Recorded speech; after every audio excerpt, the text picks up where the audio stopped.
뉴스에 시작합니다. 저는 동정민입니다. 윤석열 대통령이 은행들이 벌이는 돈잔치를 막을 대책을 마련하라고 지시했습니다. 지난해 4대 금융지주 이자 이익만 40조 원에 달한다. 그런데 그들은 성과금 300% 돈잔치를 하고 있다고 저희가 지난주에 지적한 바가 있는데요. 윤 대통령은 지나친 고금리로 국민 고통은 큰데 은행들은 내부 돈잔치로 위화감을 조성하고 있다며 금융위원회에 대책 마련을 지시했습니다. 대통령의 이 강한 압박에 민간 은행들이 금리를 좀 내릴지 주목됩니다. 조아라 기자입니다. 윤석열 대통령이 은행 돈잔치에 제동을 걸었습니다. 윤 대통령은 수석 비서관 회의에서 은행의 돈잔치로 인해 국민들의 위화감이 생기지 않도록 금융위는 관련 대책을 마련하라고 지시했습니다. 기준 금리 인상을 계기로 대출 금리는 크게 올렸으나 예금 금리는 그만큼 올리지 않아 차익인 예대 마진이 크게 늘어난 것을 지적한 겁니다. 특히 은행들은 그 돈으로 직원들의 퇴직금과 성과급을 챙겨주면서 논란은 더 커지는 모양새입니다. 윤 대통령은 은행의 수익이 국민, 자영업자, 소상공인에게도 돌아갈 수 있게 해달라며 상생금융을 강조했습니다. 지난달 금융위 업무보고에 이어 은행의 공공재적 성격을 다시 한번 강조한 겁니다. 은행은 그것이 민영화된 기업이지만 그 자체가 또 하나의 공공재라고 저는 생각합니다. 저는 이 은행 시스템은 군대보다 더 중요한, 국방보다 더 중요한 시스템이라고 저는 보고 있습니다. 정부는 은행의 수익이 주주나 임직원의 성과로 바로 배분되지 않고 손실 발생 시 대응할 수 있도록 돈을 쌓아두도록 하는 방안을 추진합니다. 대통령실은 지난해 7월부터 시행한 은행별 예대금리차 비교 공시도 차질 없이 추진하겠다는 입장입니다. 또 은행권의 사회적 책임 강화를 위한 취약계층 지원 프로그램과 이익사회 환원 등을 은행권과 협의해 나가겠다고 밝혔습니다. 채널A 뉴스 조아라입니다. 은행들의 돈잔치는 어느 정도일까요? 안에 있는 직원들은 기본급 3배를 성과급으로 받고 희망퇴직자들은 6, 7억 원씩 받아가고 서민들 이자가 직원 복지기금이냐는 말도 나옵니다. 우현기 기자입니다. 국민신한, 하나우리 등 4대 시중은행이 지난해 이자 장사로 벌어들인 수익은 32조 원이 넘습니다. 전년에 비해 19% 가까이 올라 역대 최고치를 기록한 겁니다. 고금리에 힘입어 달성한 실적을 바탕으로 은행들은 기본급의 300%에 이르는 성과급 잔치를 벌였습니다. 또 지난해 말부터 주요 은행을 떠난 희망퇴직자들은 1인당 6억에서 7억 원씩 퇴직금을 챙긴 것으로 추산됩니다. 1인당 3, 4억 원대의 희망퇴직금에 법정 퇴직금을 합친 겁니다. 최근 5대 은행의 희망퇴직자는 약 2,200명에 달합니다. 수년 전부터 은행원들이 수억 원의 퇴직금을 받아 챙기는 희망퇴직이 정례화됐는데 일각에선 은행들이 서민들의 이자로 얻은 수익을 직원 복지처럼 쓰고 있다는 비판도 나옵니다. 힘겹게 빚을 갚고 있는 대출자들은 한숨을 내쉽니다. 1.7, 1.8에서 4.8까지 올라갔으니까 적어도 한 달에 한 3배 가까이는 되죠. 예금 금리만 좀 눈에 띄게 낮아지고 대출금리는 안 낮아지니까 그런 거에 대한 약간의 박탈감 같은 거 있기는 하죠.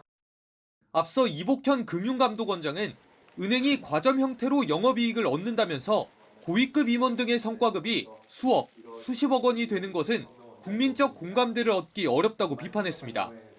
금융당국의 압박에 은행들은 새해 대출금리를 조금 내렸지만 여전히 변동금리 주택담보대출 상단은 연 7%에 가깝습니다. 반면 지난해 말 연 5%를 넘던 시중은행 예금금리는 빠르게 내려 기준금리 3.5%에도 못 미치는 예금 상품이 늘어나고 있습니다. 시중은행들이 각종 수수료를 없애고 취약계층 금리 감면 등의 대책을 내놓았지만 보다 피부에 와닿는 추가 대책이 필요하다는 지적이 나옵니다. 채널A 뉴스 우현기입니다. 튀르키예와 시리아를 뒤흔든 강진 이후 어느새 일주일이 흘렀습니다. 사망자가 3만 3천 명을 넘어섰는데 생존자들도 자기 집을 떠나고 있습니다. 무너지진 않았어도 금이 가거나 전기가 나가거나 성한 곳이 없기 때문이죠. 저희 김재혁 기자가 오늘은 유령 도시가 되어가고 있는 참사 현장에 가 있다는데요. 연결해 보겠습니다.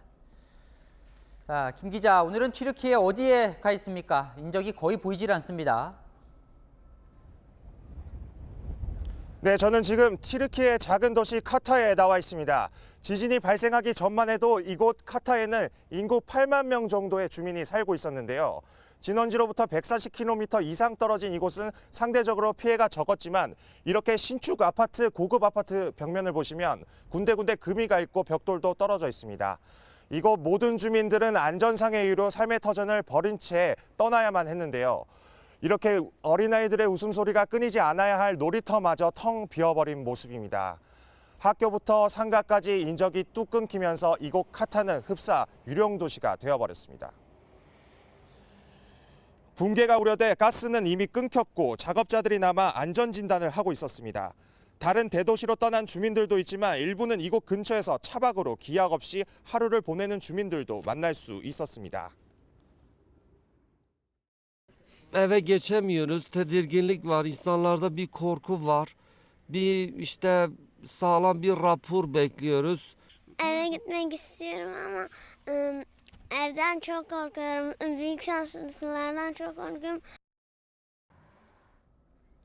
근데 엎친 데 덮친 격이에요. 혼란을 틈타서 범죄까지 기승을 부리고 있다면서요? 제가 취재 중인 이곳 카타에선 다행히 위협을 느낄 만한 상황은 맞닥뜨리지 않았습니다. 그런데 일부 지역에서 기승을 부리는 범죄 행위들이 SNS 등을 통해 알려졌는데요. 도난 방지 경보음이 계속 울려도 약탈자들은 두 손 가득 물건을 훔쳐 달아납니다. 어린아이가 훔치다 떨어진 물건까지 급히 주워 담는 모습도 화면에 담겼습니다. 구호 물품을 옮기는 대형 화물차도 약탈자들의 표적이 됐습니다. 화면을 보시면 차량에 올라탄 수십 명이 물품을 떨어뜨리고 아래에서도 분주히 주워 담는 모습입니다. 약탈을 벌이다 붙잡힌 사람들은 채찍을 맞기도 하지만 범죄가 사라지지 않고 있습니다.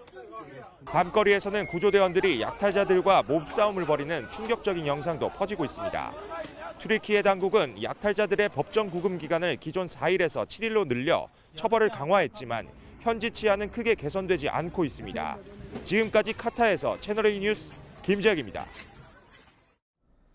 튀르키예 사람들은 요즘도 자다가 건물이 흔들흔들하는 걸 느낀다고 합니다. 일주일 사이에 여진만 무려 3,000회가 이어지고 있습니다. 규모 7.0이 넘는 이 강력한 여진이 또 발생할 가능성이 있다. 미 당국의 분석이 나오면서 공포는 더 커지고 있습니다. 김성규 기자가 이어갑니다. 갑자기 무너지는 빌딩에 사람들이 혼비백산 달아납니다. 현지를 생방송으로 전하던 취재진도 갑작스런 여진에 카메라를 들고 달아납니다. 튀르키예 당국에 따르면 규모 7.8의 본진 발생 후 일주일이 지난 현재까지 여진만 3,000번 넘게 발생했고 규모 4.0 이상의 지진도 340번 가까이 일어났습니다. 생존자들은 언제 일어날지 모를 여진이 무섭기만 합니다. Bir süre orada duracağız en azından. Çarşılar durana kadar ya da evlere girebileceğimiz zamana kadar. Şu an yapacak bir şey yok burada yani. Korkuyla yaşıyoruz şu an. 이번 지진 발생지가 아나톨리아판, 아라비아판, 아프리카판이 서로 만나 밀어내며 충돌하는 위치에 있다 보니 여진이 끝없이 반복되고 있습니다. 문제는 미국 지질조사국의 분석 결과 본진에 가까운 규모 7.0 이상의 강진도 일어날 수 있다는 겁니다. 규모 5.0에서 6.0 정도의 여진이 발생하고 끝날 수도 있지만 그 이상의 강진 가능성도 배제할 수 없습니다. And we are looking for the months to come to experience strong shaking, at least from 20 earthquakes and above 6.5. We're starting to see and the loss of life. 미국 지질조사국은 이번 지진 사망자가 10만 명을 넘길 확률을 기존 24%에서 26%로 올렸습니다. 튀르키예의 경제적 손실 추정 규모도 국내 총생산의 6%에서 10%로 재조정하는 등 피해 규모는 계속 늘어나고 있습니다. 채널A 뉴스 김성규입니다. 그래도 인간의 생명력이 얼마나 대단한지 증명하는 순간도 이어집니다. 잔해 더미 속 작은 구멍 하나에 기해 159시간, 그러니까 일주일 버텨낸 소녀가 극적으로 구조됐습니다. 계속해서 이다희 기자입니다. 철근 구조물 사이로 얼굴을 드러낸 소녀가 힘겹게 도움을 요청합니다. Şu kaldı. O kaldı. Seni buradan şu an kurtaracağım. Son dakikam. 자신의 몸 상태를 또박또박 설명할 수 있을 만큼 의식도 선명합니다. Asya. Herhangi bir yerinde ağrı, acı Hayır. yok. Hiçbir şey olmadı bana. 강진 당시 콘크리트 벽이 무너졌을 때 몸을 피할 정도의 틈이 생겼고 그곳에서 159시간을 버텨냈습니다. 지진 발생 8일째 생존자 수색은 이제 총력전입니다. 구조견들이 건물 잔해를 누비는 가운데 우리 긴급구호대 구조견 토백이는 앞발을 다쳤지만 붕대 투혼을 발휘하며 생존자 수색에 나섰습니다. 열감지 카메라 같은 첨단 장비도 동원되고 있습니다. Saatlerinde 88 saat geçmiş durumdayken 3 tane canlıya ulaştık. Bir baba ve 2 oğluna ulaştık. Şimdi ümidiyle çalışmaya devam ediyoruz. İnşallah umutluyuz. Zaman azalıyor ama ulaşabildiğimiz son ana kadar. 일주일 만에 바깥으로 나온 9살 남자아이는 산소 마스크로 호흡을 되찾고 크레인으로 구조된 남성은 환호성을 지르며 불끈 쥔 주먹을 들었습니다. 딸과 아버지를 잇따라 구조한 대원들은 서로 포옹하며 환하게 웃습니다. 반면 튀르키예와 인접한 키프로스 섬에선 눈물의 장례식도 열렸습니다. 학생 배구 선수단이 지진 피해 지역으로 원정 경기를 왔다가 투숙하던 호텔이 무너져 참변을 당한 겁니다. 학생들은 11살에서 14살 어린 청소년으로 인솔교사와 부모 등을 포함해 모두 39명이 숨진 것으로 전해졌습니다. 채널A 뉴스 이다혜입니다. 정치권 소식으로 넘어갑니다. 국민의힘 당대표 후보들이 오늘부터 전국 합동 연설회를 시작했습니다. 제주에서 시작했는데요. 상대 후보를 향해서 부끄럽다거나 여당 말고 야당을 해라거나 쏘아붙였습니다. 지지자들도 갈라졌습니다. 강병규 기자입니다. 제주에서 열린 국민의힘 당대표 후보 첫 합동 연설회부터 안철수, 김기현 의원이 충돌했습니다. 힘 빌려 줄 세우기 시키고 혼자 힘으로는 설 수 없는 당대표. 이런 당대표로는 총선에서 이길 수 없습니다. 당대표 후보가 대통령 탄핵을 언급하는 정신 상태라면 대통령하고 손발이 맞아야 될 것 아닙니까? 대통령하고 자꾸 어긋난 길로 가고 당정 분리라 그러면서 당 지도부가 대통령을 견제해야 된다 그러면 우리가 왜 여당합니까? 야당해야지. 공방은 잔회로 이어졌습니다. 김기현이가 1등을 한다.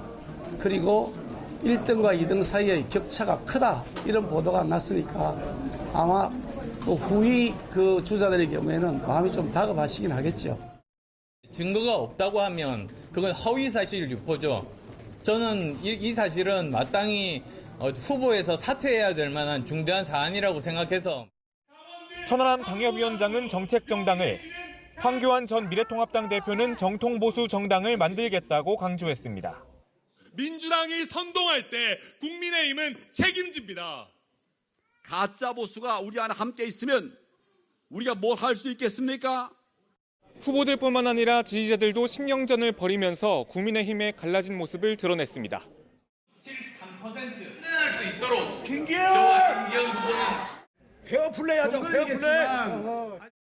국민의힘 당대표 후보들은 내일 부산을 찾아 부산, 울산, 경남 지역 합동 연설회를 이어갑니다. 채널A 뉴스 강병규입니다. 이르면 이번 주 이재명 민주당 대표의 구속영장 청구 가능성 소식이 전해지면서 민주당은 분주해졌습니다. 반란표 28표 이상 나오면 체포동의안이 가결될 수가 있으니까요. 오늘 잇따라 회의를 열어 대응 방안을 논의했는데 당론으로 부결을 정하자는 얘기까지 나왔습니다. 김유빈 기자입니다. 민주당은 오늘 오전과 오후 비공개 최고위원회의와 고위전략회의를 잇따라 열었습니다. 지난주 소환조사를 마친 이재명 민주당 대표를 향한 검찰의 구속영장 청구가 임박했다는 판단에 대응 방안을 논의했습니다. 최고위원들은 부당한 영장 청구에 당이 단합해야 된다. 부당한 탄압인 만큼 강하게 맞서야 한다는 의견이 많았던 것으로 전해졌습니다. 내부적으로는 체포동의안 처리를 저지할 전략 마련도 고심 중입니다.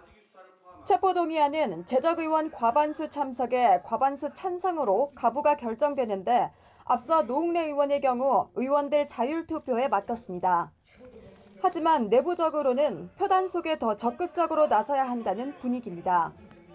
체포동의안 처리에 정의당과 조정훈 시대전환 의원 등이 찬성 입장인 만큼 비명계를 중심으로 28명 이상의 이탈표가 나올 경우 부결을 장담할 수 없습니다. 제1야당 대표를 향한 정치 탄압이 뚜렷한 만큼 당론으로 부결 방침을 세워야 한다는 목소리도 나왔습니다. 의원들의 총의가 그런 것이라고 하면 당론으로 결정할 수도 있고요. 이견이 없을 거라고 저는 생각합니다. 이 대표는 최근 비명계 모임에도 참석하며 단일 대우를 강조하고 있습니다. 체포동의안이 국회로 넘어오면 이 대표가 직접 의원들을 접촉해 설득에 나설 것으로 보입니다. 채널A 뉴스 김유빈입니다. 지난주 도이치모터스 주가 조작 사건으로 유죄 판결을 받은 권오수 전 회장 판결문에 김건희 여사의 이름이 수십 차례 등장한 것으로 확인됐습니다. 김 여사의 계좌가 2차 시세 조정에 이용됐다고 판단했는데요.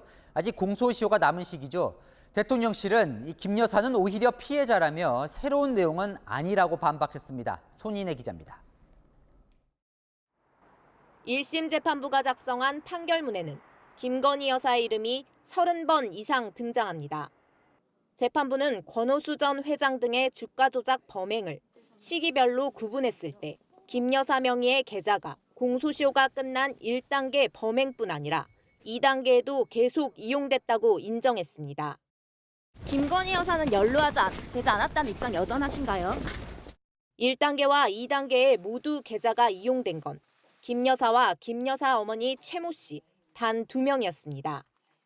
재판부는 각 거래별로 유무죄를 따졌는데 1심에서 무죄를 받은 전주 손모 씨 계좌 거래와 달리 김 여사 명의 계좌를 이용한 거래 50건에 대해선 통정거래로 보고 유죄에 해당한다고 판단했습니다. 다만 위법한 시세 조정으로 유죄가 인정된 범행에 계좌가 쓰였다고 바로 김 여사와의 공모관계가 인정되는 건 아닙니다. 주가 조작 사건에서 전주가 처벌받으려면 작전 세력과 공모했다는 점이 입증돼야 합니다. 2단계 범행을 주도한 이른바 선수 김 씨는 징역 2년에 집행유예 3년을 선고받았습니다. 대통령실은 판결문을 통해 새로운 사실이 드러난 것은 없다며 전 정권에서 2년간 수사하고도 기소하지 못한 사안이라고 밝혔습니다. 채널A 뉴스 손인혜입니다. 민주당은 법원의 판결문까지 부정할 수는 없다며 총공세에 나섰습니다. 특검밖에 남은 길이 없다고 하는데요. 하지만 협조를 해줘야 할 정의당은 아직 검찰 수사가 먼저라면서 나서지 않고 있습니다. 오히려 이재명 민주당 대표 체포동의안 먼저 처리하라는 말도 나왔습니다. 유준 기자입니다. 민주당은 권오수 전 도이치모터스 회장 1심 판결문에 김건희 여사의 실명이 수차례 적시된 사실이 알려지자 진실이 드러나고 있다며 역공에 나섰습니다. 법원의 판단이 이런데도 대통령실과 국민의힘은 지금도 여전히 김건희 여사가 결백하다고 우길 것입니까? 100번 양보해 대통령실과 국민의힘이 진실을 몰랐다면 지금이라도 국민에게 사과하고 특검을 수용하라고도 했습니다. 민주당은 국민의 뜻에 따라 김건희 여사의 주가 조작 의혹에 관한 국민특검을 반드시 관철하겠습니다. 민주당은 오는 24일 본회의에서 김 여사 특검법을 신속 처리 안건으로 올린다는 구상인데 협조가 필수적인 정의당은 제동을 걸었습니다. 지금은 검찰의 소환 수사를 명확하게 지금 진행을 하고 그 과정들을 지켜볼 것이다. 정의당 내에서는 이재명 대표 체포동의안 처리가 먼저라는 주장까지 나왔습니다. 민주당은 이재명 방탄 꼼수로 김건희 특검을 주장하는 것은 아닌지 스스로 입증해야 합니다. 지금은 이재명 대표에 대한 체포동의안 가결이 우선입니다. 국민의힘은 문재인 정권에서 기소조차 못한 사안이라며 특검 근거가 없다고 비판했습니다. 채널A 뉴스 유주은입니다. 검찰이 오늘 곽상도 전 의원의 뇌물 혐의가 무죄라는 1심 판결이 부당하다며 항소했습니다. 서울중앙지검장은 수사팀 인원을 늘리겠다고 했죠. 검찰총장도 오늘 만전을 기하라고 지시했습니다. 구자준 기자입니다. 곽상도 전 의원의 아들이 화천대유에서 받은 퇴직금 50억 원에 대해 1심 법원은 곽 전 의원에게 주는 뇌물로 보기 어렵다며 무죄 판결을 내렸습니다. 독립생계를 유지해온 아들이 받은 돈을 곽 전 의원이 받은 것과 같다고 보기 어렵다고도 설명했습니다.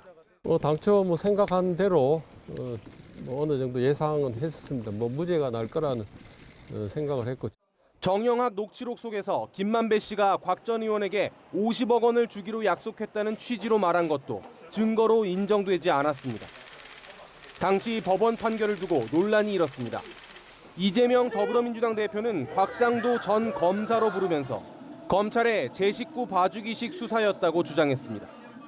유검무죄, 무검유죄입니다. 곽상도 전 검사의 50억 뇌물 의혹이 무죄라는데 어떤 국민들이 납득하겠습니까? 1심 판결 닷새 만인 오늘 검찰은 항소를 제기하면서 1심 판결이 증거와 법리에 맞지 않는 부분이 있고 사회 통념과 상식에도 부합하지 않는 측면이 있다며 항소심에서 적극적으로 다툴 예정이라고 강조했습니다. 이원석 검찰총장도 서울중앙지검장으로부터 직접 관련 보고를 받고 엄정 대응을 당부하며 항소심 공판 업무에 만전을 기하라고 지시했습니다. 채널A 뉴스 구자준입니다.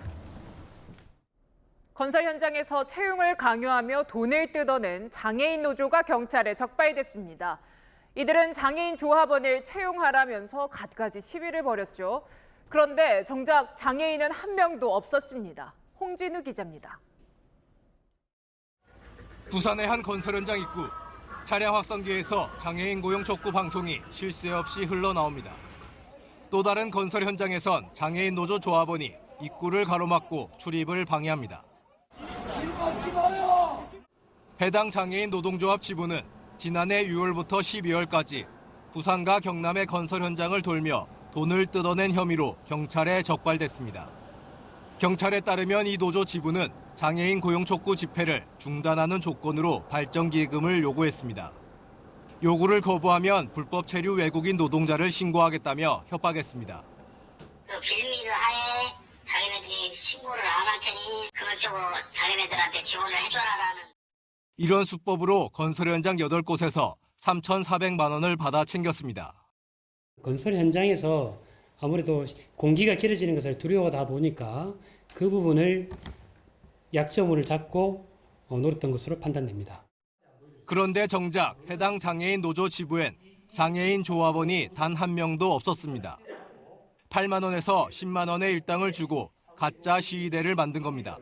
자기 떼끼들이 취재인지 아닌지 모르겠어. 목덜 짚고 휠체어 타고 있다가 장비보라들은 멀쩡히 걸어오더라고. 경찰은 해당 지부가 금품 갈취 목적으로 명칭만 이용했을 뿐 장애인 노조 상급단체와 직접 관계는 없다고 밝혔습니다.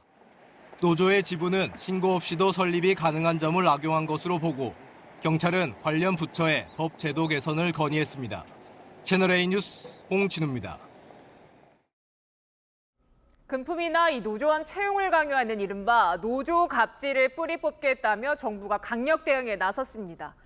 건설 현장 불법 행위를 적발한 경찰 50명을 특진시킨다는 계획까지 세웠습니다. 노조 갑질과 전쟁도 불사하겠다는 의지로 풀이됩니다. 조영민 기자의 단독 보도입니다. 경찰은 지난달 19일 건설 현장 내 불법 행위를 수사하기 위해 민노총과 한국노총 건설노조 사무실을 압수수색했습니다. 다 들어와 형사과! 뭘 다 들어와요! 형사과 다 들어와! 경찰은 집회를 열어 조합원 채용을 강요하거나 시위 중단을 대가로 노조 발전 기금을 요구하는 등 건설 현장의 불법 행위를 집중 단속하고 있습니다. 경찰청은 이 과정에서 성과를 낸 경찰관 50명을 올 한 해 특별 승진시키겠다는 계획도 세운 것으로 파악됐습니다. 올해 국가수사본부에 배당된 전체 특진자 510명의 10분의 1에 해당하는 수치로 단일 수사부문 가운데 가장 많은 비율을 배정한 겁니다. 정부 관계자는 특정 분야에 50명이나 배분한 건 상당히 이례적이라고 말했습니다. 윤석열 대통령은 최근 노조들이 채용 장사를 한다며 뿌리 뽑겠다는 의지를 강조하고 있습니다. 이런 불법들이 판치게 놔두면은 그게 정부고 그게 국가입니까? 폭력과 이 협박과 공갈 이런 게 난무하는 이거는 이거를 단호하게 대처를 못하면 이거는 국민한테 세금 받을 자격 없다고 생각합니다. 경찰은 최근 사회 문제로 대두된 전세 사기 분야에 대해서도 경찰관 30명 특진 인사를 배정했습니다. 채널A 뉴스 조영문입니다.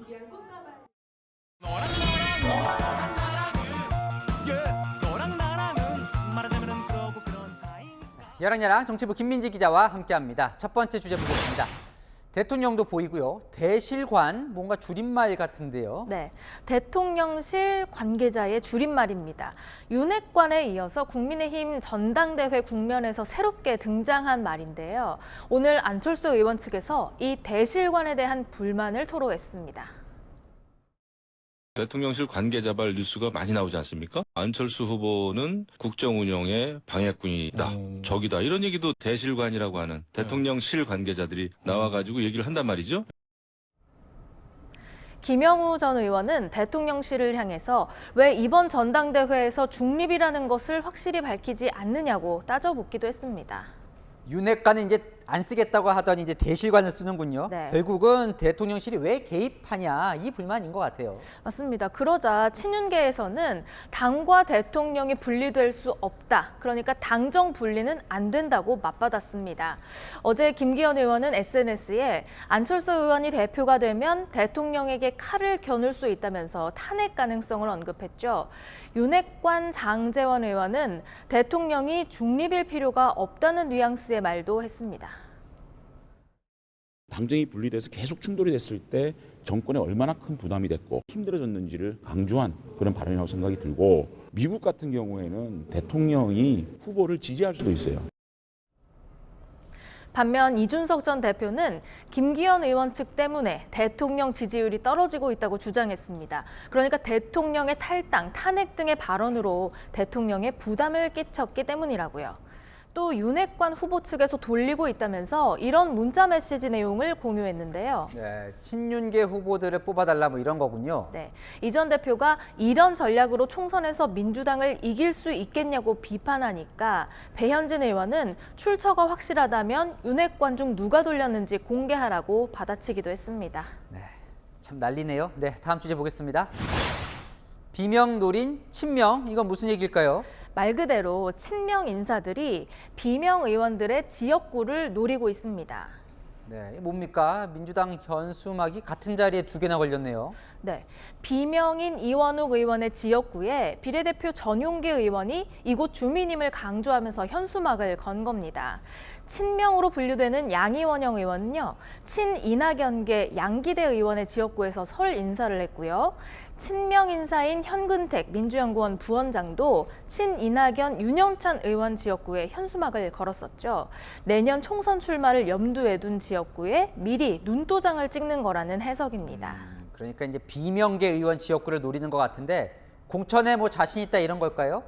민주당이 장외투쟁에 나선 지난 4일 있잖아요. 대변인인 김의겸 의원은 집회 장소였던 숭례문 대신 전북 군산을 찾았습니다. 오늘 서울에서는 대규모 집회가 열리는데 여기 군산에 계신 여러분들께서 제일 선두에 서서 해주실 것을 부탁드리고 저도 여러분들과 함께 제 힘나는 데까지 하도록. 이곳은 친문 성향의 신영대 의원의 지역구입니다. 김 의원은 전북 군산에 출마를 하려고 하나 보죠? 지난 총선 때 혹시 기억나시나요? 저는 오늘 21대 국회의원 선거에서 군산 시민들의 선택을 받고자 이 자리에 섰습니다. 대통령을 지켜야 합니다. 하지만 당시 흑석동 투기 논란으로 출마를 접었습니다. 해당 지역구의 이 친문이나 비명 의원들은 상당히 기분이 나쁘겠는데요. 네, 이재명 대표는 최근 비공개 회의 자리에서 당의 단합을 해치고 갈등을 유발하는 행위들이 있다면서 지역에 가서 이재명이 보내서 왔다는 식으로 내 이름을 팔지 말라 이렇게 경고한 것으로 알려집니다. 당장 현역 의원들과의 갈등을 우려해서 친명 인사들을 향해 보낸 경고로 풀이되는데요. 검찰의 체포영장 청구를 앞두고 똘똘 뭉쳐야 할 시기에 단일 대우가 풀어질라 노심초사하는 분위기라고 하네요. 네, 지금까지 여랑야랑이었습니다. 자, 어제 아파트 단지 안 수영장에서 강습을 받던 6살 아이가 뇌사 상태에 빠졌다는 소식 단독으로 전해드렸는데요. 이 CCTV를 확인해 본 결과 함께 놀던 8살 아이는 이 6살 아이를 구하기 위해 안간힘을 쓰고 있었는데요. 수영장 측은 오히려 애들끼리 놀다 사고가 났다며 이 8살 아이 책임으로 돌린 정황이 나왔습니다. 배영진 기자입니다. 6살 심결군이 수영장 사다리에 끼자 옆에 있던 8살 아이가 구조하려고 애를 씁니다.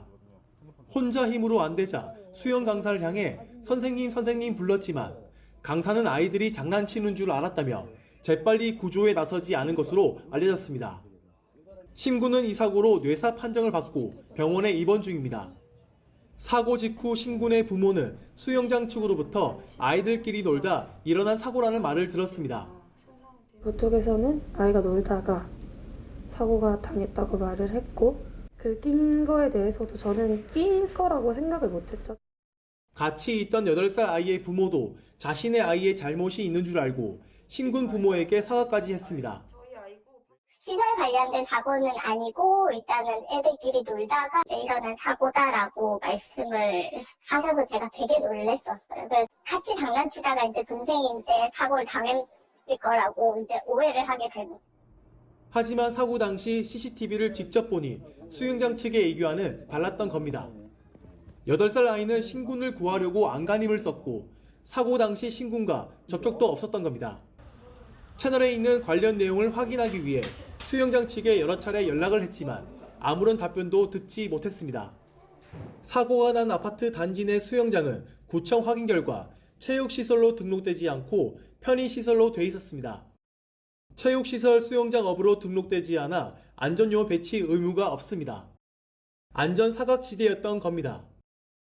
어른들의 부주의로 이거는 일어나면 안 되는 일이고 막을 수 있었고 누군가 귀찮아하지 않고 조금만 들여봤더라면은 모든 게 부서지지 않았죠. 신군의 부모는 오늘도 희망의 끈을 놓지 않고 있습니다. 아이가 깨어나기를 기다리며 끝까지 치료해 줄 수 있는 의료진을 찾고 있습니다. 채널A 뉴스 배영진입니다. 실내 마스크가 해제된 지 오늘로 2주일째입니다. 그런데 학교에선 아이들 열의 9이 마스크를 쓰고 있습니다. 왜 못 벗고 있는 건지 이기상 기자가 취재했습니다. 서울의 한 초등학교 앞. 방과 후 집에 가는 아이도 자전거와 킥보드 타고 지나는 아이도 모두 마스크를 쓰고 있습니다. 실내까지 의무 착용이 해제된 지 2주째지만 아이들 열의 9은 여전히 마스크를 하고 있습니다. 마스크 벗는다고 했는데 선생님들은 안 된다고 하셔가지고 저희는 그래서 마스크 못 벗었어요. 발표할 때 마스크가 계속 코 밑으로 내려가가지고 마스크를 좀 올려야 돼가지고 그게 좀 불편해요. 비염이 심해 벗고 싶다고 해도 아예 학교 차원에서 못 벗게 하는 경우도 있습니다. 이제 비염 때문에 이제 코피도 잡고 비염 때문에 병원에 이제 자주 정기적으로 가야 되고 이제 학교라는 집단의 결정 앞에서는 이제 개인의 그런 자유는 없다. 이런 식으로 좀 얘기를 하시더라고요. 문제는 마스크 쓰고 안 쓰고도 학교마다 천차만별이라는 겁니다. 아직까지 위험하니까 학교 내에서는 마스크를 쓰라고 에 대해서는 민지네 학교는 벗는다는데. 아 그래? 교장 선생님 재량이어가지고. 조사들은 100% 학부모 동의가 없는 한 마스크 벗기는 쉽지 않다고 말합니다. 감염이 일어나거나 이랬을 때 문제가 생겼을 때 책임 소지가 조금 저희는 좀 부담스러운 게 사실은 그렇습니다. 아이들 언어 발달과 정서 문제로 마스크 해제를 더는 미룰 수 없다는 게 정부의 설명이었습니다. 하지만 정작 아이들은 못 벗고 있는 가운데 교육부는 안전에 대한 불안감이 가실 때까지 시간이 필요하다는 말만 반복하고 있습니다. 채널A 뉴스 이기상입니다. 배드파더, 이혼 후에 양육비를 제대로 내지 않는 아빠들을 말하죠.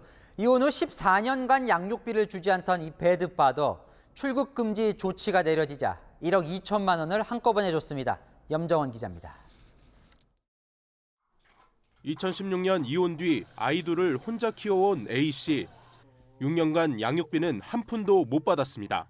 위장전입으로 계속 피해가 되고 재산도 다 빼돌리잖아요. 그동안 경제 사정도 건강도 나빠졌습니다. 쌍둥이라서 신장에도 맡기고서 돈이 다니면서 했는데 갑상선 알에 걸려 수술을 했어요. 그런데 이달 초 전 남편이 밀린 양육비 7천여만 원을 보내왔습니다. 정지해가지고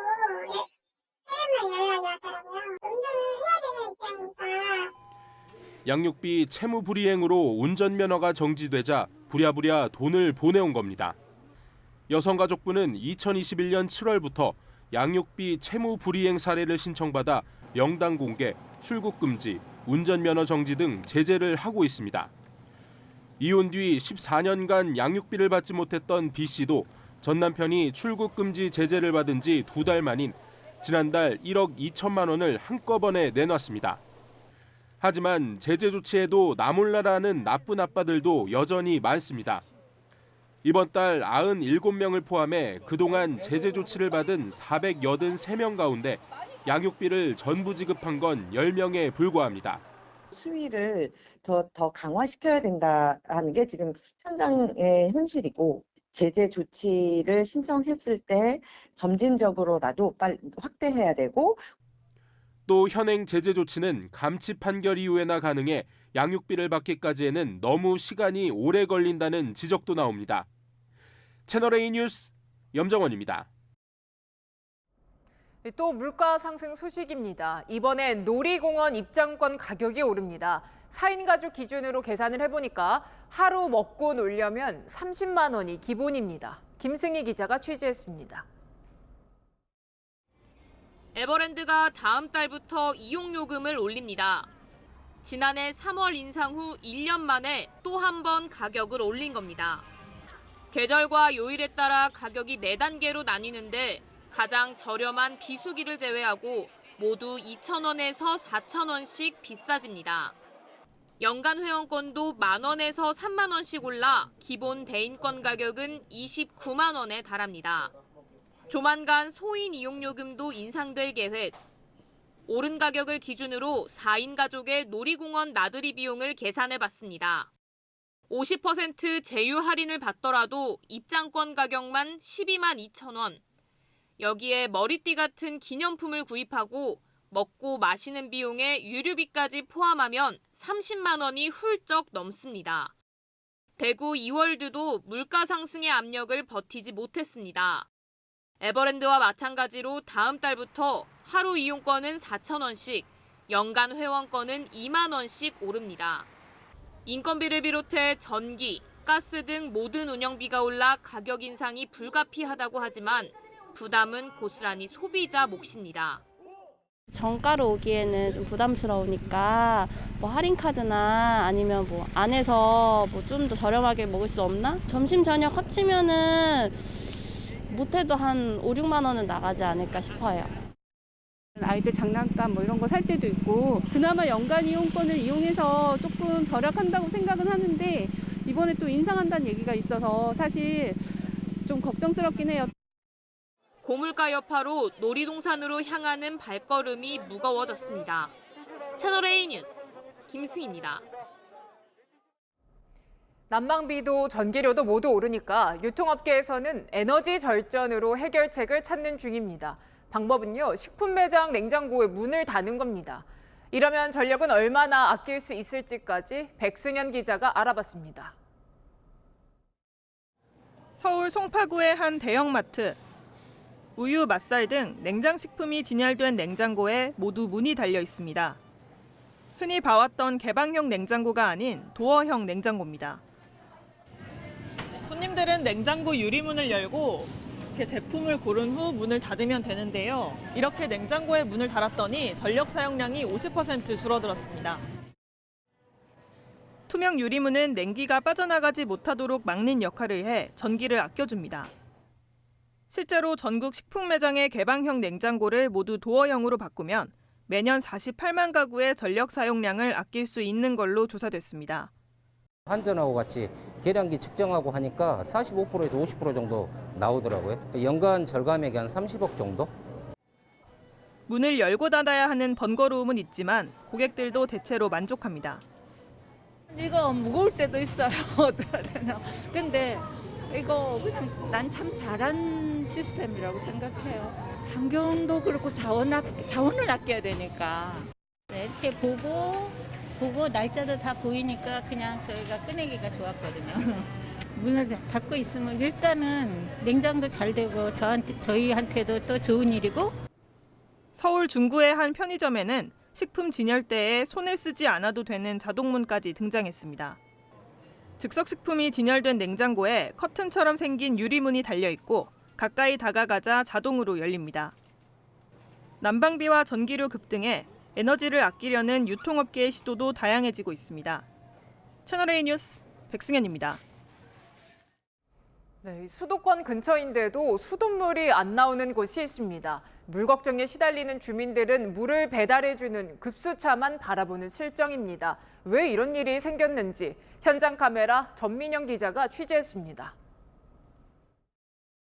사람이 생존하는 데 꼭 필요한 게 바로 깨끗한 물이죠. 제가 나와 있는 이곳 인천 무의도 주민들은 겨울철이면 수돗물 부족으로 전전긍긍한다고 하는데요. 어떻게 된 일인지 현장에서 알아보겠습니다.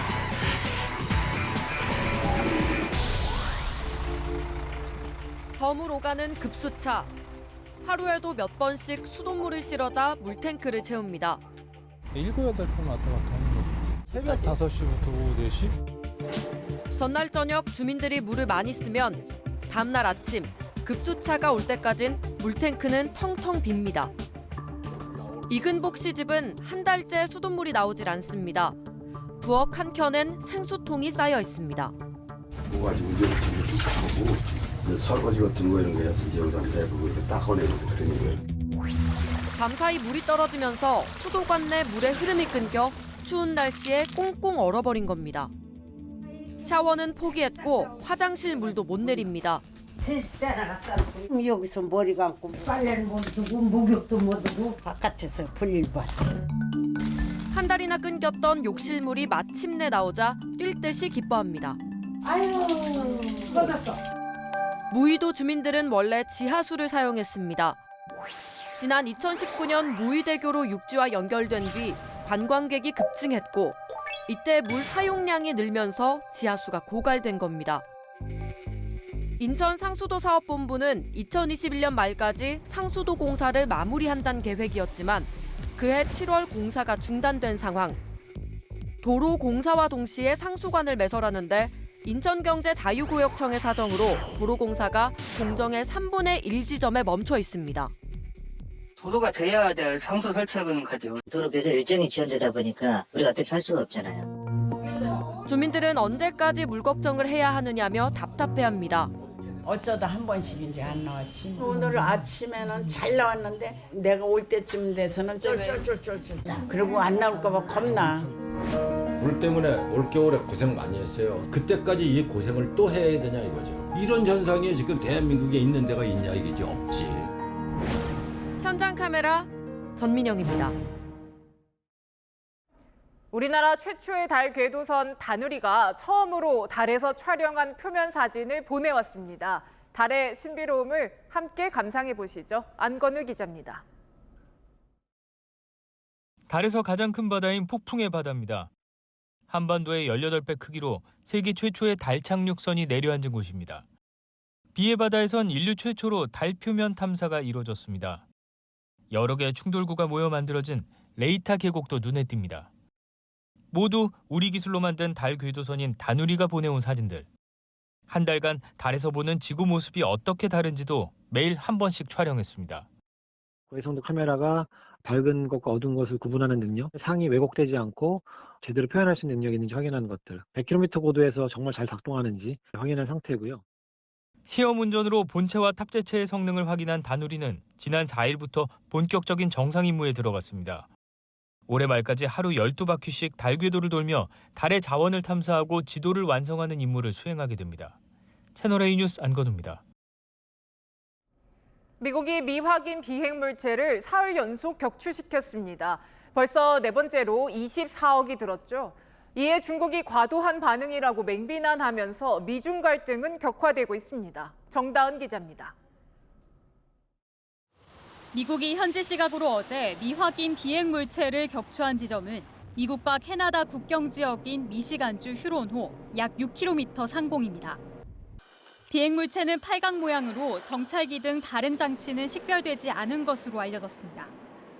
앞서 미국은 4일 미 대륙을 횡단한 중국 정찰 풍선을 사우스 캐롤라이나주 해변 상공에서 쏜 것을 시작으로 10일과 11일에도 미국 알래스카와 캐나다 유콘에서 미확인 비행체를 각각 격추했습니다. 어제 휴론호 사례까지 포함하면 사흘 연속 격추한 겁니다. 특히 격추에 F-16과 F-22 등 주력 전투기를 동원한 미국은 한 대에 약 6억 원의 미사일을 써 4번의 격추에 든 비용만 총 24억 원에 달하는 것으로 나타났습니다. 미국은 4일 정찰풍선 격추 이후 3일 연속 미확인 비행 물체에 대해선 운용 주체를 특정하지 않았지만 정치권에선 중국에 대한 의혹이 커지고 있습니다. I think the Chinese were humiliated. I think the Chinese were caught lying, and I think it's a real step back for them. 이에 대해 중국은 미국이 지난해부터 10번 이상 중국 영공을 침범했다고 밝히며 미국이 과도한 반응을 보인다고 맹비난했습니다. 또 산둥성 앞바다 상공에서 미확인 비행 물체를 포착했다며 격추하겠다고 하는 등 맞불도 예고했습니다. 미국도 항공모함을 끌고 중국이 영유권을 주장하는 남중국해에서 훈련을 진행하는 등 정찰풍선 논란으로 인한 미중 갈등이 깊어지고 있습니다. 채널A 뉴스 정다은입니다. 지난해 4월 마라도 해상에서 추락한 해경 헬기 기억하십니까? 당시 실종 선박 구조에 나섰던 해경 항공대원 3명이 순직했죠. 오늘 이들에게 영예로운 제복상이 수여됐습니다. 남영주 기자입니다. 조명탄이 캄캄한 바다를 비추고 그 아래서 선박들이 수색 작업을 벌입니다. 지난해 4월 대만 해역에서 실종 선박을 구조하려 투입된 해경 헬기가 마라도 남서쪽 해상에서 추락한 겁니다. 이 사고로 해경청 항공대원 3명이 안타깝게 목숨을 잃었습니다. 해양사고 현장에서 국민의 생명을 구하다 순직한 고 정두환 경감과 고 차주일 경사, 고 황현중 경사. 오늘 이 3명이 영예로운 제복상 대상의 주인공이 됐습니다. 음지에서 고생하시는 분들이 엄청 많이 계시는데 좀 그분들을 대신해서 우리 아들이 받아서 좀 미안하기도 하고 이렇습니다. 아무튼 간에 우리 대전 현충원에 안장되어 있는 아들한테 이 상을 꼭 잘 전달 해보도록 하겠습니다. 당시 함께 헬기에 탑승했다 극적으로 구조된 기장 최홍준 경감은 위민 해양경찰상을 수상했습니다. 채널A와 동아일보 주최로 올해 11회째를 맞는 영예로운 제복상. 이번에도 투철한 사명감으로 울림을 주는 여러 제복 공무원들이 이름을 올렸습니다. 중국 쓰촨성과 IT 지진, 세월호 참사 등 국내외 재난 현장을 가리지 않고 25년간 구조 현장을 누벼온 이기원 소방경. 대한민국을 대표해서 구조대가 파견되기 때문에 꼭 구조를 하겠다, 구조를 해야 된다 이런 사명감으로. 지난 2021년 철책 점검에 나섰다가 북한 지뢰를 밟고 왼쪽 무릎 아래를 잃은 육군 17보병 사단 박우근 상사. 같은 해 의류 수거함에 벌어진 신생아 사건의 범인을 찾아낸 경기 오산경찰서 정현철 경감 등도 제복상 수상에 영예를 안았습니다. 채널A 뉴스 남영주입니다. 오늘 하늘 표정이 종일 흐린데요. 동해안에는 눈과 비 소식이 있습니다. 특히 강원 산지에는 대설특보가 내려진 가운데 내일 새벽까지 최대 15cm의 폭설이 예상됩니다. 내일 오전 중에는 잠시 소강 상태를 보이다가 늦은 오후부터 동해안에는 다시 눈과 비 예보가 있습니다. 모레까지 강원 영동에 10cm 이상의 많은 눈이 더 내리겠고요. 당분간 동해안에는 너울성 파도가 강하게 밀려들겠습니다. 현재 대부분 해상에도 풍랑특보가 내려져 물결이 거세게 일겠고요. 내일 내륙은 대체로 맑은 가운데 공기도 깨끗하겠습니다. 내일은 옷차림 따뜻하게 해주셔야겠습니다. 내일 아침 서울은 영하 3도, 대전은 영하 2도로 오늘보다 4에서 7도가량 낮아져 예년 수준의 추위가 예상되고요. 한낮에는 서울 6도, 대구는 9도가 예상됩니다. 당분간 큰 추위는 없겠습니다. 날씨였습니다. 2002년 월드컵 때 한국과 튀르키예 3, 4위전 기억나십니까? 형제의 나라라면서 성패를 떠나 양국 모두를 응원했었죠. 6.25 한국전쟁 때 10,000명 넘게 파병해 사망자만 1,000여 명, 그렇게 우리나라를 지켜준 나라 튀르키예입니다. 전쟁이 끝난 뒤에도 한국의 전쟁 고아들을 돌봤죠. 이번엔 우리 구조대가 튀르키예 지진 현장에서 생존자들을 구출해내고 흙더미 속 아이들을 돌보고 있습니다. 마침표 찍겠습니다. 폐허 속 빛난 70년 형제 뉴스에 마칩니다. 감사합니다.